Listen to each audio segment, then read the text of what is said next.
what he had told me was true, and that he could control the Yale people, the doctor there, and he could control somehow the New York people, because he made his movies in New York. That brought millions of dollars to New York City. And what he had said to me was that it doesn't matter what's true. What matters is what's believed. And he said it in such a cold way that I thought, could he be right? And then Woody sued me for custody, saying that I had to hand over my children because I was an unfit mother, turning my children against him with horrible lies. That he was going to take Dylan, Moses, and Satchel. But I also faced losing all of my children, because if Woody were believed that I was a horrible mother, what would happen to all the other adopted children in the family? I mean, there was a lot to lose. You brought charges against me as an unfit mother. And I'm going to make them stick. Woody, don't do this. Don't try this. Don't do this. I don't deserve it.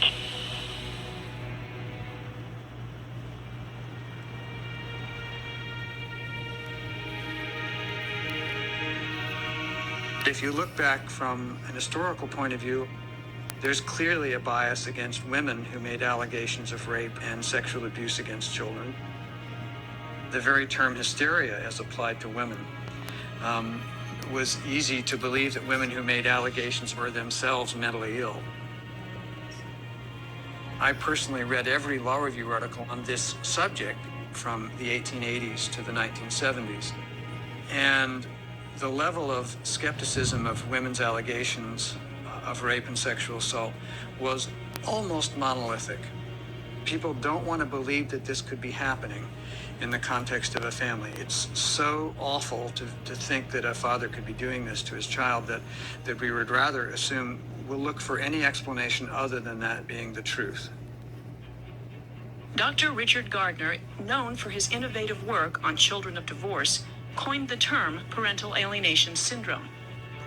The idea is that one parent caught up in a custody battle programs children against the other parent, even fabricating charges of sexual abuse. It's not a rare phenomenon.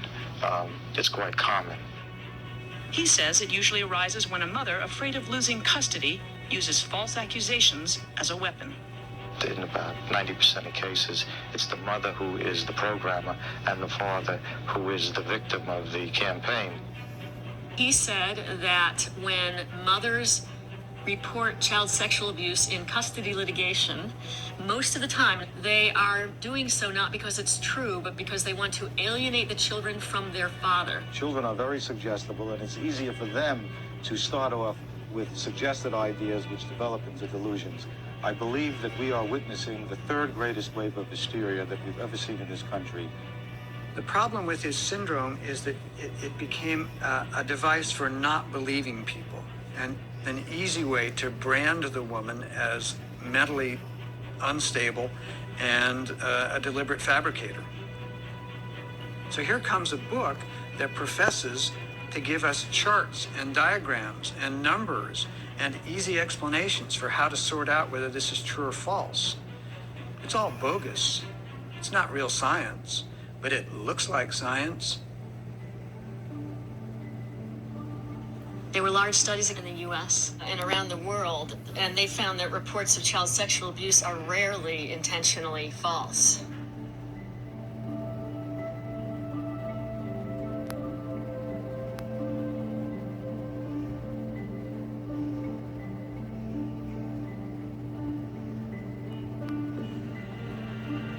Gardner himself admits that his theories aren't based on any scientific or clinical research, just his experience.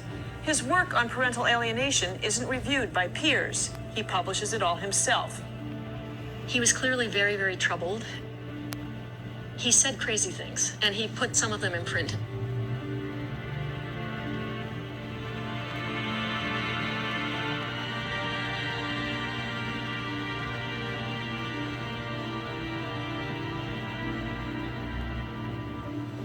He said that the earlier children become sexualized, the better it is for the race, because they'll have more sex and more offspring. So this is all natural and good for the species.